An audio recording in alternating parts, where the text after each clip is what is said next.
Welcome to the Revolve Recap Weekly Podcast, where we help the members of Revolve Church deepen their connection to God, His family, and His mission. And, we help you just stay connected. We just keep you in the loop. You're like an insider. If you listen to this podcast, you are a Revolve insider. Yeah. Like the inner, remember on The Office when they were like, there's no inner circle. But I'm in the inner circle. I don't remember that, but well, my name is David McCumber, and this is my co-host Billy the Beanie. Billy the Bean. They call me Billy the Beanie. Billy the Beanie, at least until like March. That's my name on the street. So last week we didn't have a podcast, and people were like, my phone was blowing up on Tuesday. They were like, "Oh man, where's the podcast?" And nobody said anything to me about it. No, me neither. You know what, guys? My mom just found the podcast. Yes. So she's in. She's a listener. What I want to know, your mom was so disturbed by your inability to make a breakfast sandwich. Oh man, if you missed that, kind of towards the end of December, Billy and I did a little cooking with the elders. And I blew it. My mom, she called me. She was so disappointed. Well, because your mom's a great cook. She great is. Baker. Oh, my goodness. Chef, candlestick maker. Yep. So last week, Billy and I were in the NYC, the New York City. Hanging out with Frank Sinatra. They called us up there, and they were like, guys, we need you. Got this crisis. I got it. Yep. The mayor called me up. He was like, how are you going to solve this one? Yep. That was it. That's the whole thing. So we were in New York City, and we were hanging out with Christian Vance Fancy Pants, tight pants. Yep. Christian always wears those tight jeans, So in my phone, I had him as Christian Vance and then the pants emoji. Yep. And every time I would be in my car, it would be like, "You have a text from Christian Vance Pants."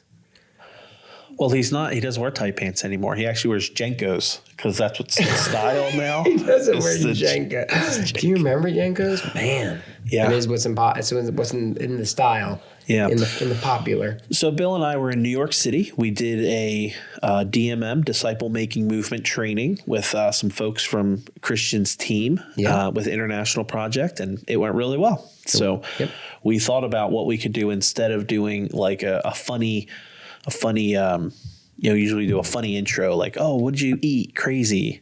We were just going to do like two small town boys in New York City. Just a small town boy. That was us. Yeah. So that was us. It's kind of small town boys looking at the big city. Mm-hmm. What was some of your memories, some of your takeaway from last week being a small town boy in a big city? Well, first we'll do the serious stuff first. What our big three initiatives for the year: mission, next gen, and prayer.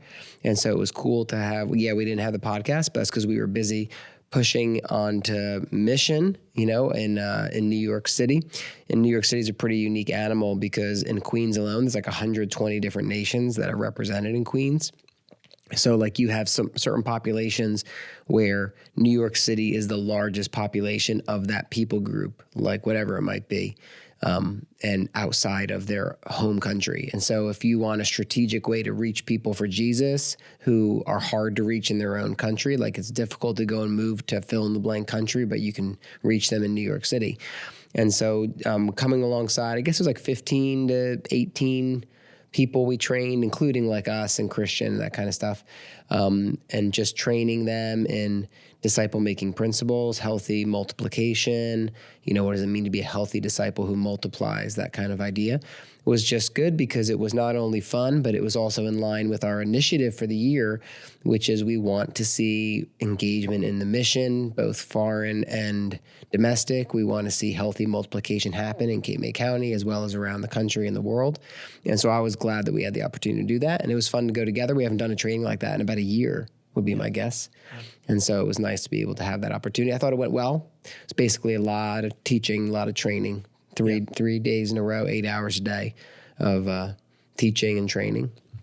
And I enjoyed it. Yeah. So, and everyone was really engaged. And our prayer was just an expectant prayer that God's going to take that time and multiply it. And we're going to see movement in New York City. And I feel like I had a kind of a a prayer request of, I shared with someone who, I think the day before we left that we were going to New York City, and the guy said, is God even in New York City?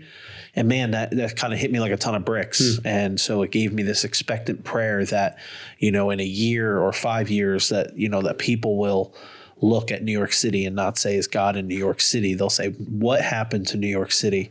And, because there's a revival happening there. Yeah. And so we want to pray those big prayers, have those expectant prayers, just like the disciples in Acts, this outpouring of the Holy Spirit that, starts in one area and then spreads to the rest of the world. And I think we could see that in New York City.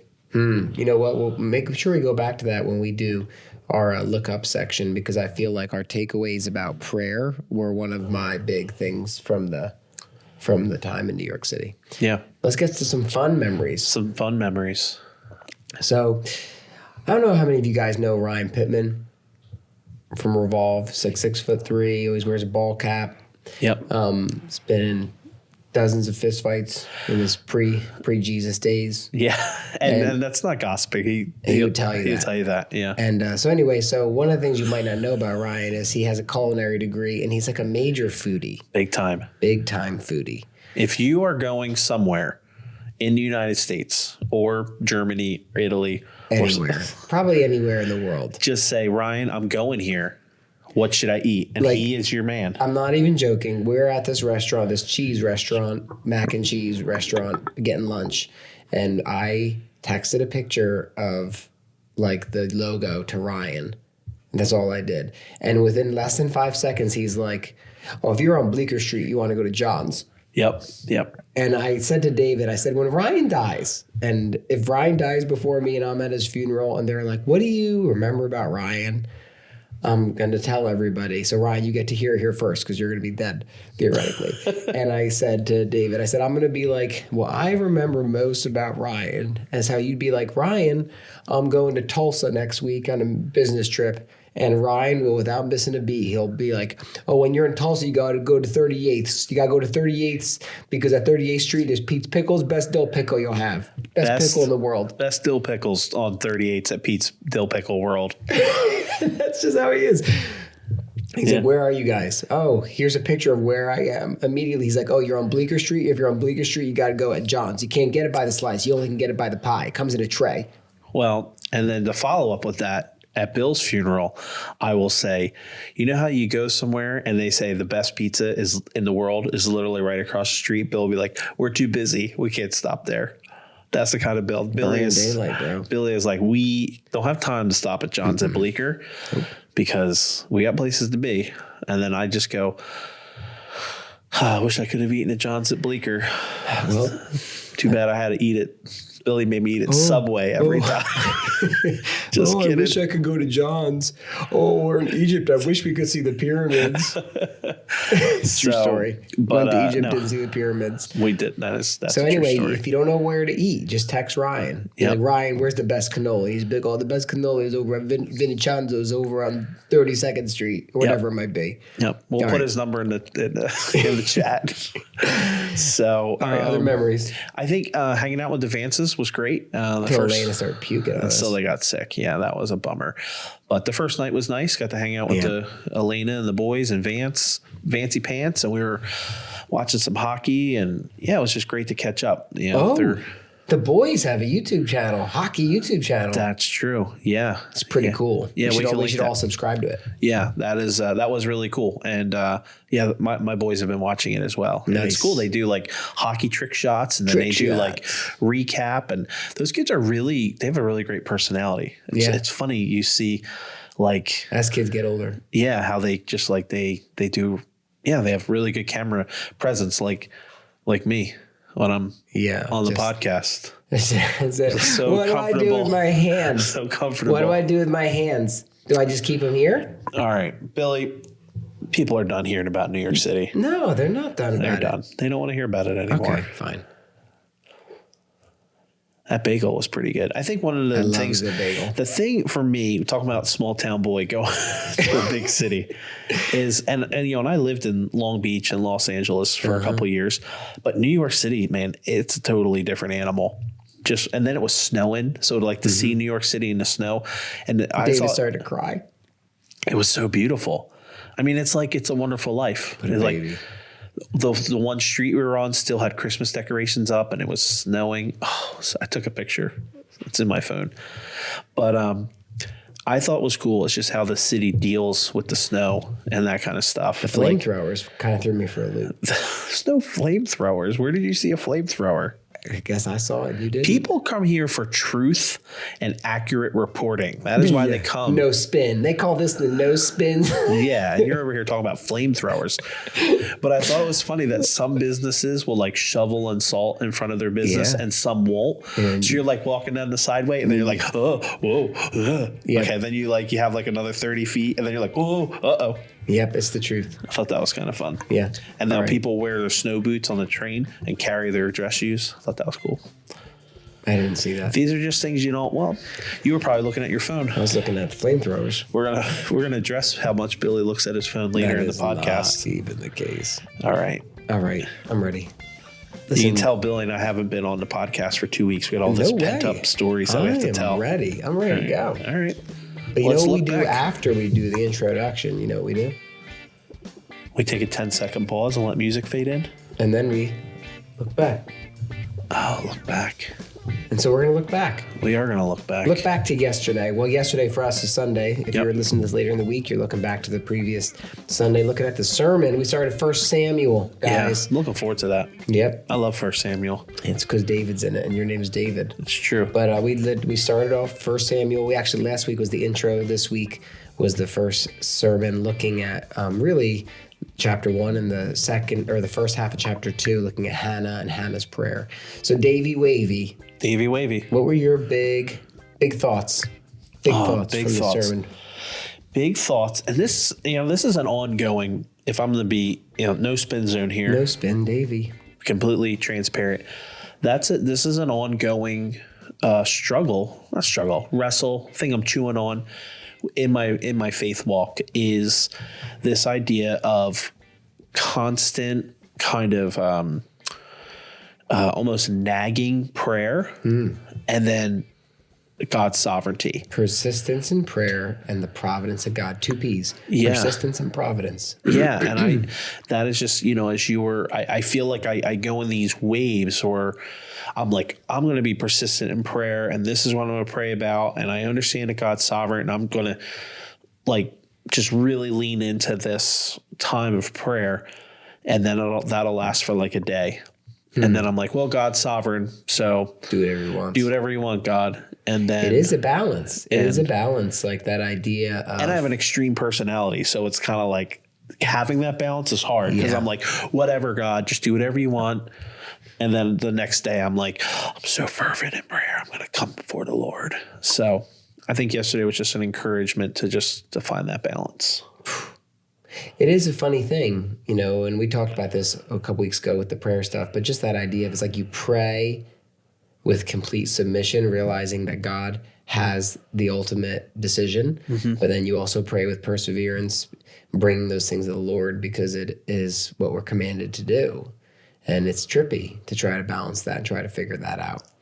Yeah. So that was your big kind of thought, was just like that balance of perseverance and providence. Yeah. So this morning when I got up and I had my prayer time, I was just persistent in those needs that I was bringing before the Lord. But it wasn't like, I didn't end it with like, but whatever you do, God, it's, it was just like, God, I praise you. You're in control, but I'm going to bring to you my needs and my thoughts. And it's interesting because I remember when we were in Honduras, this is like 10 years ago, there was this guy named Alfredo, a Honduran guy. He wasn't an Italian guy, Alfredo. I love some Alfredo. And Alfredo was like, there was a boy in the village who was paralyzed. He was like a quadriplegic, like bedridden, kind of like almost a vegetable state. I know if that's probably not the appropriate term, but I think you know what I mean. And Alfredo was like, hey, we're going to go pray over this kid. And Alfredo was praying over him. And it was like one of those things where as he's praying, I think you were there, right? I was there. Yep. And I was like, oh my gosh, if there's ever going to be a time where this kid just stands up and walks, it's going to be right now. It was like that kind of prayer. And then he didn't. And then we went on and there's another guy who like had like some other ailment. And Alfredo prayed over him, and same thing. He prayed like the heavens were going to crack open. And I remember I pulled him aside later and I said, how do you pray with such fervency when nothing happens? Mm-hmm. And do you remember his response? No. It was basically along the line where he said, you pray like it depends on you, and then you leave it in the Lord's hands, and you remember that he's in charge. And he basically was saying that, like, you pray like this is going to really happen, but you can't control it. Yeah. And I just thought that's great, because when I normally pray, it's like, well, Lord, I pray that you do that, but if you don't want to, it's fine. Yeah. But that idea of he's really praying in faith that God's going to do it, but then he's letting it be. Yeah. And I thought, man, what a great lesson. Alfredo he was kind of like this cool guy, like this inspirational character to begin with. But yeah, I liked Alfredo. He was like a man's man, working man. He's like 6'5", big dude. But he was like super smart, super spiritual, just, Yep. He was the whole package. He really was. If he was in America, he'd have a podcast. Oh, yeah. Yep. So, okay. So for me, just that idea of king behind the scenes, kept chewing on that. I've said that like a dozen times yesterday. But I'm just curious, as you've been going through your own life, or you guys can comment too, how that idea of how he's the king behind the scenes and you're wrestling with what you want to be realized, what you want to see in your life, but you realize you have no power over it. Like, where do you feel like that idea of king behind the scenes, if you can share, where do you feel like that's like a reality in your life that you constantly need to address or embrace? You asking me, or you asking the audience? Both. Like for me, I would think about like a building.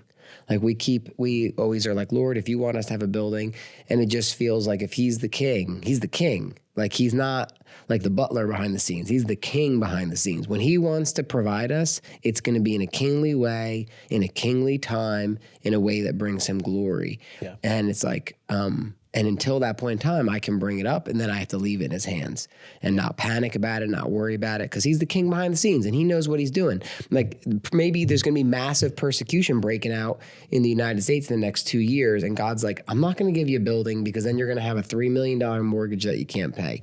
Like, who knows? He's the king behind the scenes, and so I can bring these things bring these things to him in prayer, but ultimately I need to let them sit there because he knows what he's doing. So that's like something I've been thinking about. Yeah. And then, but not like hypothesizing why, like you said, persecute. Wow, yeah. I think sometimes that's something that we do. And I don't think that's trusting in his sovereignty when you're like, well, you're not answering this prayer, but this is probably why. Yeah. We brainstorm the reason. Yeah. And I think that's something that I struggle with as well. Mm-hmm. It's just like, having that trust in God's sovereignty, but then like trying to figure out why God is doing that. It's like, well, maybe this person not trusting in the sovereignty. Yeah, it's like, well, maybe this person isn't being healed because it's going to be like 6 months, and I have to like do that. You know what I mean? Like you start to manipulate again. Yeah. So, but so really trusting, I think, is trusting and not trying to figure it out. What about you guys? What are you thinking about? What you chewing on? What you chewing on? As you think about the king behind the scenes, the cross-section of persistence and providence, what are you thinking about? Let us know in the comments.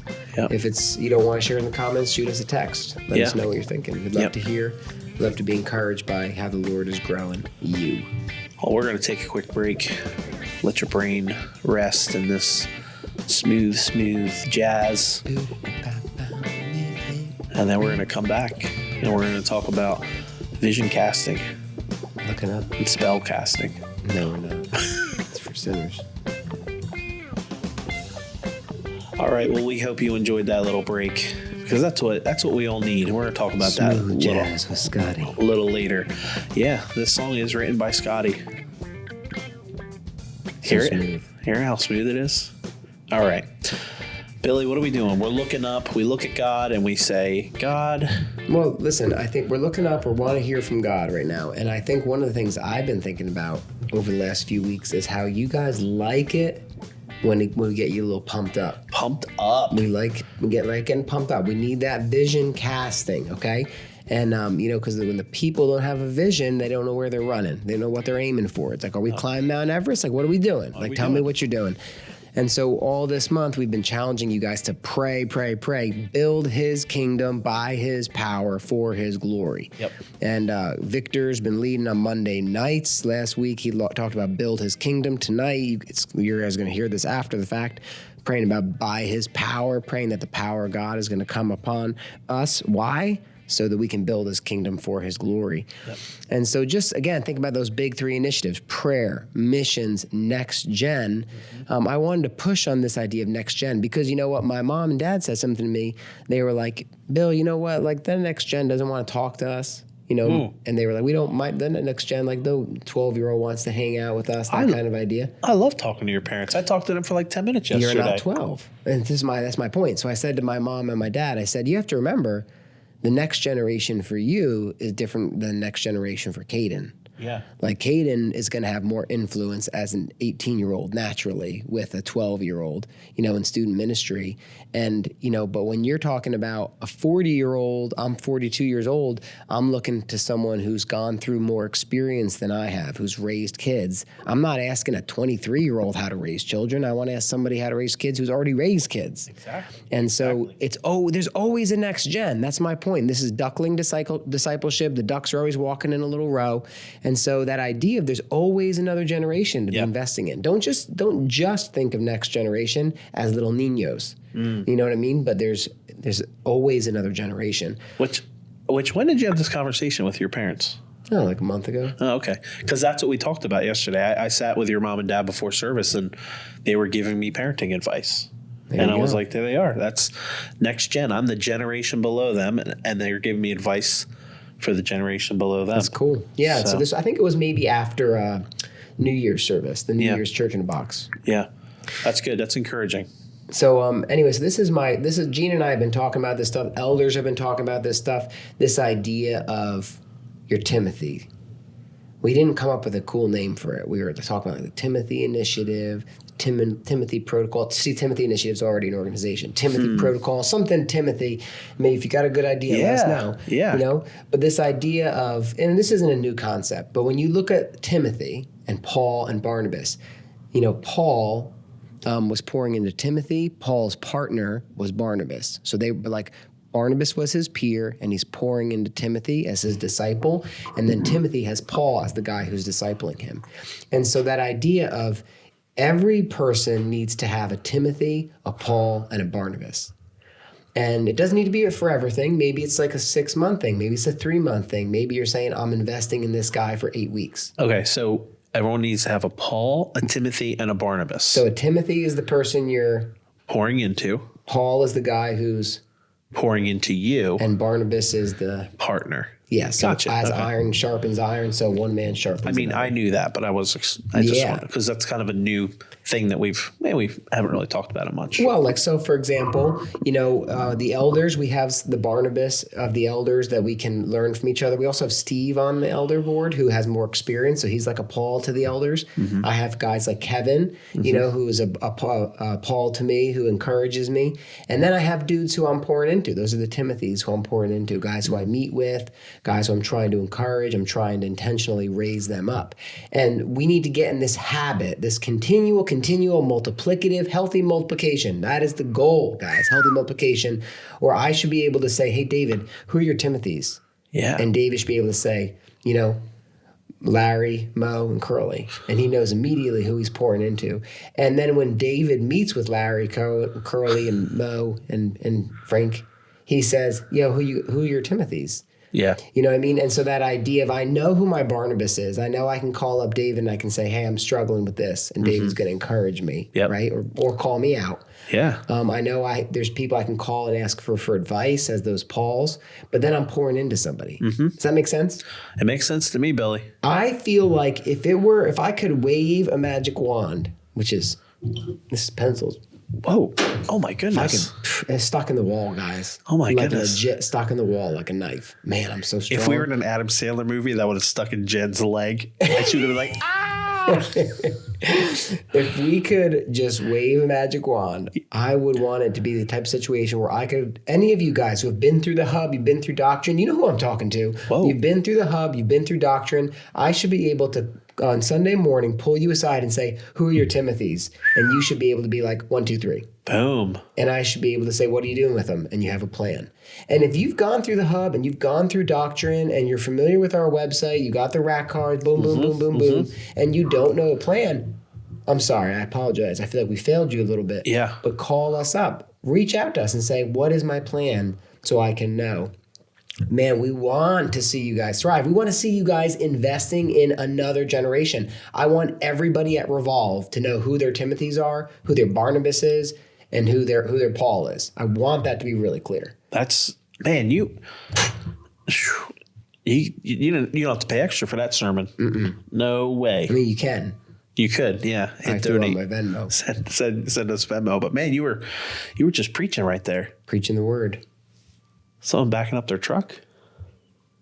There's somebody backing up the truck. That's all right. Yep, they're backing up because Backing they're up, looking but back. Moving forward. We're not looking back. We're looking up and we're looking That's forward. right. But no, that is spot on. And I think for a majority of us, I think it, and I'm pretty clear on mine. So when I say majority of us, I think for majority of the church, it's like, well, I think we kind of have ideas, but I think what you're saying is like, we need to be able to just say, hey, these are clearly the 2 guys or 3 guys I'm pouring into. Yeah. And like, you just need to know it. And it needs to be something that you're being intentional about. And they know it. Like there's a couple guys who I'm not going to say their names, but there's a couple guys who I'm meeting with.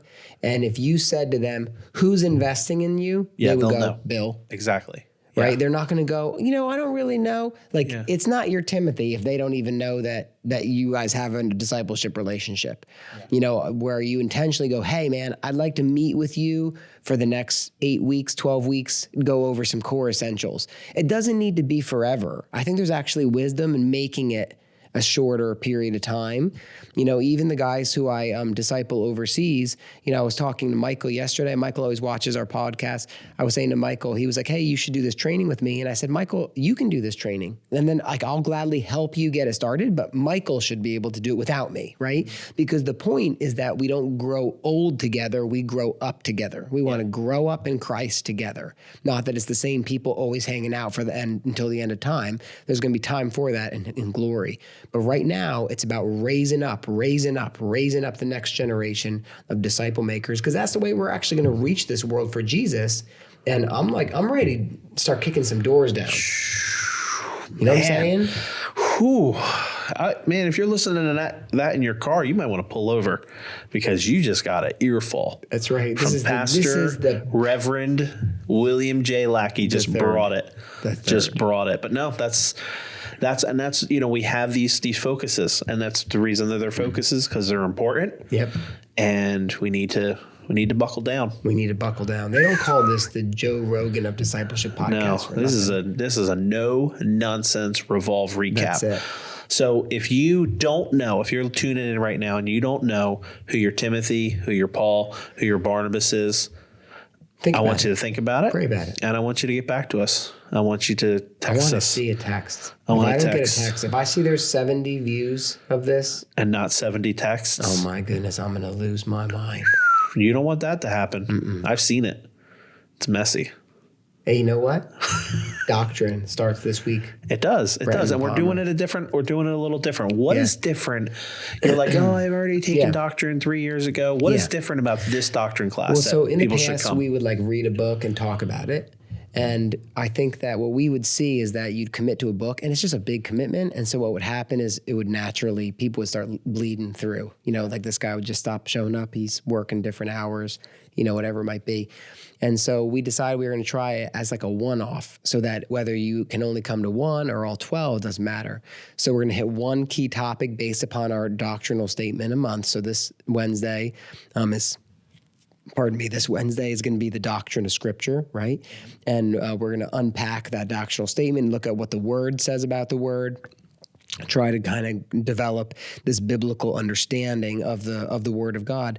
And then that's how we're going to study doctrine. Instead of reading a book by a guy, we're going to read the Bible, see what the Bible says, and try to pull those threads together.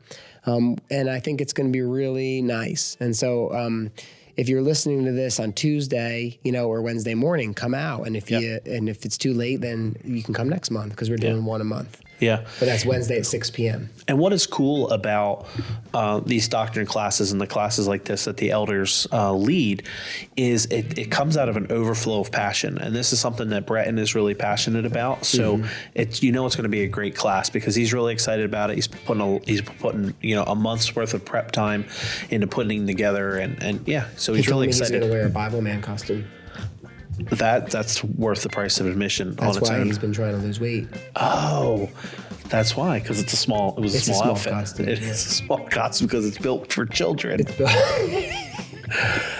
Well, we've been hitting it pretty hard here for a couple minutes. We're going to take a little break, and then we are going to come back with a new segment called Billy's Bible Hacks.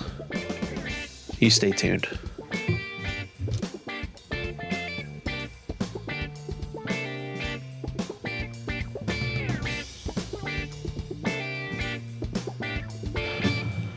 Oh man, we are back. That was a good rest. I told Billy, I was like, you need to get a drink because you are a drink of water because you need to rehydrate because you're sweating. Well, you got that beanie on and Jen's got the heat on. It's 95 degrees in here. It is. Are you dehydrated? I might be, but I guess I don't got time. Jesus fasted water for 40 days. Well, we need to get back into this. So, Bible. Oh my goodness, this is a train wreck over here. Bible hacks with Billy. Now, don't get confused just because we're going to talk about crayons that this is an art lesson. No, this is not an art lesson. This is a Bible hack. So if you remember, 2 weeks ago, we had our friend Drew on, and Drew is a part of an organization called YWAM, Youth on a Mission. And what they do is they take, is it 3 months? They study the whole Bible in 3 months or 6 months? 90 days, basically. In 90 days, they read through the whole Bible.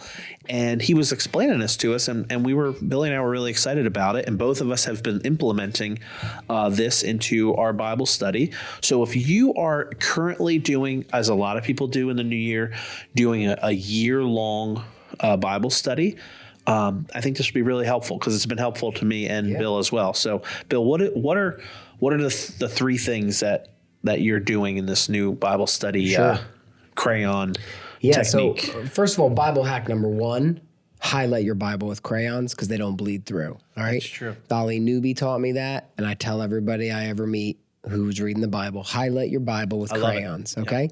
Yep. So that's Bible hack number 1. So Drew talked about how they highlight 3 things when they're reading the Bible. And what I liked about this is I've always wanted a color-coded highlighting system, but I never had clarity. That's so Austrian of you. And so I wanted one. And so Drew said they highlight 3 things. Okay. Number 1 is they highlight characteristics of God.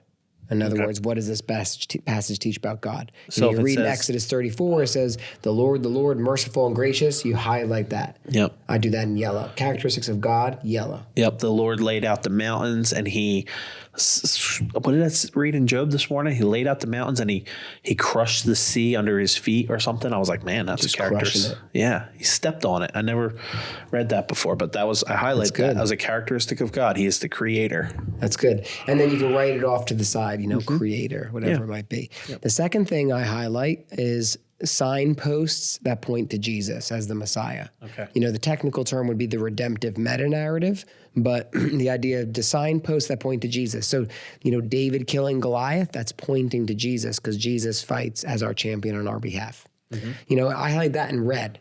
Yeah. Because of the scarlet thread that points to Jesus. Yeah, I think for me this morning, I read in Job, it says that who is a advocate between me and God, and I highlighted that because Jesus is the advocate between us and God. That's great. Yeah. And then the third thing is biblical action principles. Biblical action principle is basically what is a truth that then turns into action. So if it says something like, I don't know, give me a good example, David. Did you have one this morning in your reading? Well, I had one of not to do was curse God and die. So don't curse God and die. Don't do that. And so I read this morning with Elijah, running from Jezebel when she was kind of chasing him, and he hides and this kind of stuff. And God's not in the whirlwind, not in the earthquake, not in the fire, but he's in the whisper. And so like a biblical action principle could be, don't just think that if it's big, it's the Lord, that God's also in the whisper. So that's a biblical action principle. It's a principle for life. So those are the three main things: characteristics of God, signposts to Jesus, and biblical action principles. But then I added in, the fourth thing I added in is, who am I in Christ? Oh, and I do that in a separate color when you're reading the New Testament, and it says, or the Old Testament as well, when it says things like, I'm fearfully and wonderfully made, Psalm 139, it's like, who am I? So that idea of, think of that Discovery Bible study. What does it teach about God? What does it teach about man? If this is true, how should I live? That's the biblical action principle. And then, of course, the red is stuff that points to Jesus. And so I've been doing that. I've been telling everybody else about it. That's Bible hack number 2. Yeah, that's great. And I think we love the Discovery Bible Study, and we teach about it all the time, and we've been teaching about it a long time. So this is just kind of a slightly modified version of it. And what I've enjoyed is, I normally will do a Discovery Bible Study on a chapter or maybe a section of scripture, a passage. But what I'm doing, because I'm reading 4 or 5 chapters a day, is doing this like Discovery Bible Study in my journal of what is this whole section of scripture teach us about God. So that's been good. So I highlight that, but then I also journal it as well, as kind of just as a way, because I love journaling. Yeah, I think that idea of however you do it, making some of those bullets where you can say, this was my one big characteristic of God I'm thinking about. This was my biblical action principle, or as Drew called it, your BAP. This is my BAP. It really is just the Discovery Bible Study color-coded, right? So David, do you have any other dynamite devotion tips? David. Whoa, is this a new segment? Yeah. Did we just make a new segment? Yeah, Bible hacks with Billy and dynamite devotion tips with David. Wow. Dynamite devotion. Is there a word that couldn't be? I tried to think of one. Tips. Dynamite devotional. Daily. Well, but you're not going to devotional. do this every day. Come on. Oh, yeah, that's true. I might. It depends on how dynamite I want my devotionals to be. But what I've been thinking about, and I had this discussion last week with Bill, is this idea of getting quiet. We have our quiet time, and the quiet time is, hopefully your phone is turned off and you're not on the internet yet. And, I've talked about this in the past when you're having your devotional, if something that you have to go to the store and buy, you kind of write that on a piece of paper and set it aside. But what I've been doing recently is going for walks. My house is near the woods, and we have a trail right by my house to be able to walk in the woods.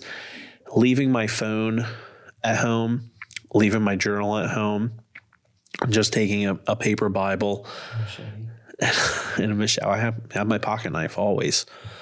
But no, I don't bring a machete, because this is what I'm talking about. We want to hear from the Lord. We want to trust in the Lord. And we look at Psalm 46, be still and know that I am God.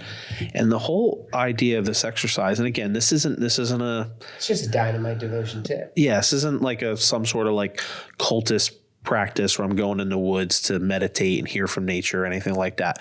But the idea is just really getting quiet and being still. And the fact that I don't have my phone with me is trusting. And this is going to sound weird, so hear me out.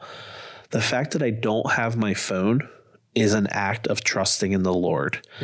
And what I mean by that is I tell my wife, Melissa, I'm going to go for a walk. I'll be back in probably like an hour. But the fact that I don't bring my phone with me is saying, Lord, I trust in you. You think of the worst thing that could happen, a medical emergency at my kid's school. I'm trusting in the Lord that doesn't revolve with, if something was to happen, if there was a medical emergency at my kid's school, and I know I'm being kind of weird here, but if they called me, there's really nothing I can do other than I would drive to the hospital. And I'm trusting in the Lord to say, you know what, Lord, I'm putting that in your hands. My wife can handle that for the half hour I'm gone. And it's almost like saying, because I'm not there, because I'm disconnected from my phone, I'm trusting in the Lord that the world isn't going to stop spinning. If my wife can't get a hold of me via phone for 30 minutes, her life isn't going to crash down. It's almost like we're so arrogant where we need to keep our phones with us all the time that, preach. oh, all right. Yeah. We are so arrogant that we need our phones, that we're that important that my wife can't handle whatever comes her way, that she has to call me, or, a Bill has a question that he has to reach me.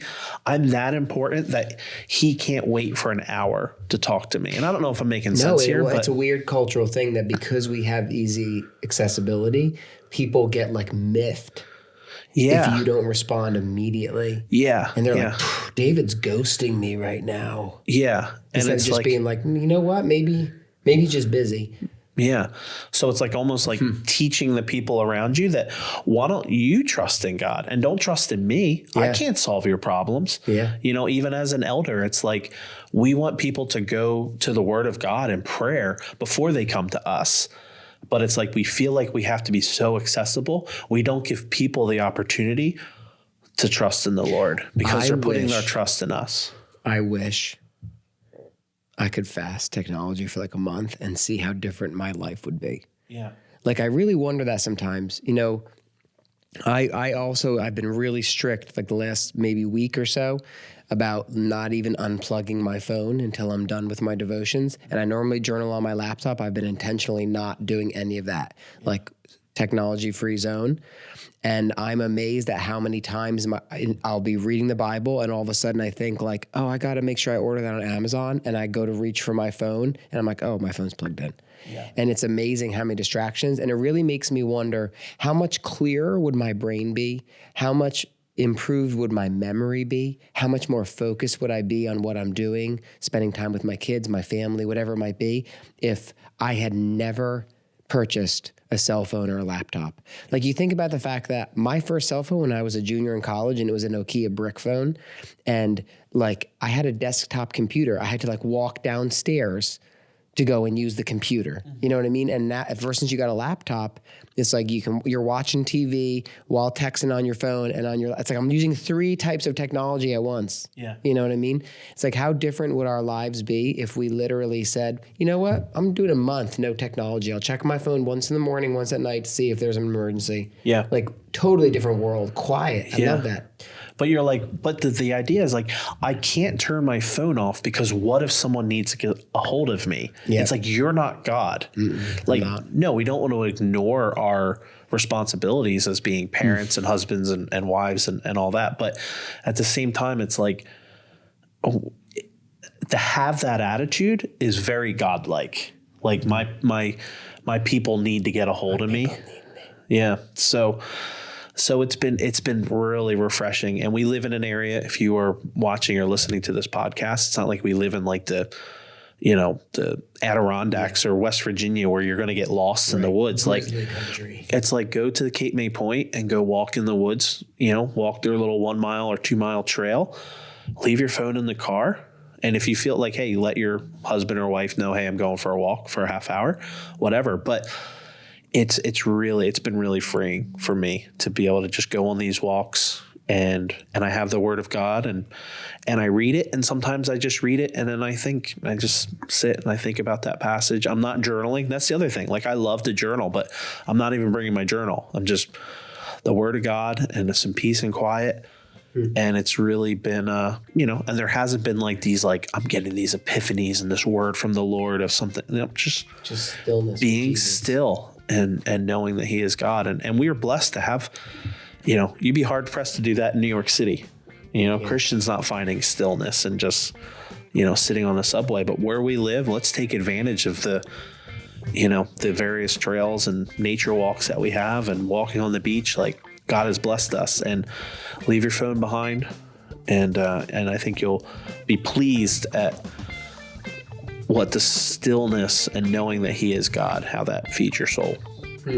There's your dynamite devotional tip with David. Wow, that's good. Yeah. Well, let's take a quick break. We're going to come back in a minute here with some looking ahead, what to expect this week and month and season at Revolve.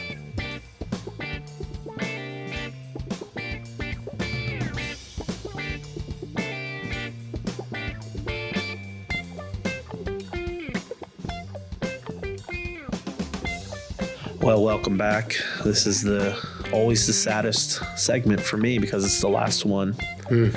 But we're looking ahead because we don't want to just look in the rearview mirror. Nope. Right? What's going ahead? What do we got? Next week? Yeah. I'm assuming we're first going to still be in Samuel. For like a year. So this coming week, we're looking at Eli's wicked sons. That's the second half of chapter 2 of 1 Samuel. And so 1 Samuel 2 from like verse 12 to 36, I think, if I remember correctly. And we're going to look a lot at parenting. Parenting, right? Parenting. What do we need to think about as parents as we try to raise up the next generation of healthy disciples as a healthy disciple? So again, pushing into multiplication, next generation. Hopefully we can learn from Eli and learn from his wicked sons. Yep. And then we have some mission trips coming up in the summertime. We got one to the Czech Republic. Yeah. Is it still called Czech Republic? I think it's called Czechia, technically. They changed their name every 6 months, I feel like. It's like, I think it's Czechia now, but I mean, everybody still calls it Czech Republic. I call it Czechoslovakia. Well, that's because you're a communist. Yeah, but It's not called Czechoslovakia. I'm still living anymore. in the 80s. Yeah, apparently. Yeah, Czech Republic in July and Seed Week to New York City in June. If you go to revolvechurchnj.com/trips, you can see all that information. You can register. Czech Republic is teaching English at a summer camp for kids. And Seed Week is an evangelism seed sowing trip. Both good opportunities. Encourage you guys, if you haven't gone on a mission trip and you can get away, great. If you're worried about money, don't be. Seed Week is a super inexpensive trip to do. You get to hang out with Christian, and it will be a good time. And so I would encourage you to consider both of those trips. Yeah, I think, we could come up with lists and lists of excuses of why not to go on a trip. But we're gonna just say right now, as those of us who have been on many missions types trips, Life-changing. They are life-changing. You are gonna find you are going to grow in faith, but then at the same time, and I think people don't often talk about this, but Bill and I have easy for me to say. Bill and I have experienced this. The community that you grow serving next to one another, you are going to grow so much closer to your church, to your family, to your church family through these experiences, because serving alongside of one another is really a way to build community. Yep. And, Paul says that to Timothy, like you served with me, you saw how I responded in these times. And you really see that when you serve together. Doing life together. And when you're overseas, it takes you out of your comfort zone. So you really get to know one another. So, or not overseas, even if you're at Seed Week and you're in New York City, because it's it's basically overseas. Yeah. Do a trip. Do a trip. Just do it. Do it. And you can take your kids. You're like, oh, I got to keep if Czech Republic is 12 years old and up, you could bring, and Seed Week is like high school and up. Yeah. So if you are, if you have some older kids, I think it's a great opportunity. And if, hey, if you need us to watch your kids, you want to go, just call Billy. Yeah, right. And he's like, you know what? I'll definitely drop them off at Dina's. But in all seriousness, we'll make it work. You bring us your excuses, we'll make it work. And we'll talk you through them. Yep. Other things to look forward to, join us next week. It was too late if you're listening to this right now, but next week, next Monday, which is the 29th, will be our final prayer meeting led by Victor.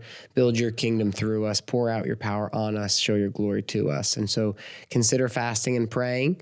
Maybe you say, I'm going to fast watching movies at night and I'm going to spend that time in prayer. Maybe you fast lunch and you say, instead of eating lunch at work or working through lunch, I'm going to take a half hour. I'm going to pray through a psalm. Maybe you're going to fast something else. You're going to fast dessert or whatever it might be. Fast something so that you can develop a hunger for God. That's the point of fasting. Mm-hmm. Lord, your kingdom is better than this ice cream sundae. And so I'm going to not eat the ice cream sundae, and I'm going to take the time I normally would eat that ice cream sundae, and I'm going to pray.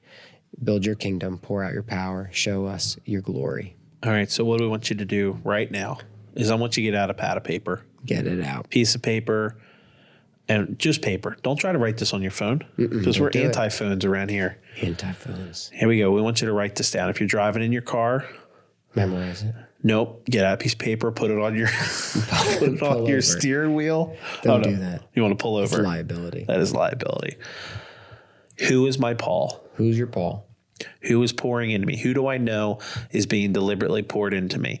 And you can't say, well, Pastor Bill on Sunday morning. Because if I wouldn't say your name, then it's not a Paul. And then so if you need someone, let us know. Because we have a large handful of people. A large handful of people. Well, I don't want to say like hundreds, but we have people who are equipped, who have taken the hub, who are trained to disciple, who are probably saying, I don't know who to pour into. Yeah, even we if want to like, be the matchmaker. And even you might be like, I'm 60 years old. Like, what's David going to show me? Hey, we have other people who are older than you, who have life experience, who have Bible experience. Yes. And so maybe we can line you up with somebody. So who is your Paul? Yep. Who is your Paul? Write it down. Who's investing in me?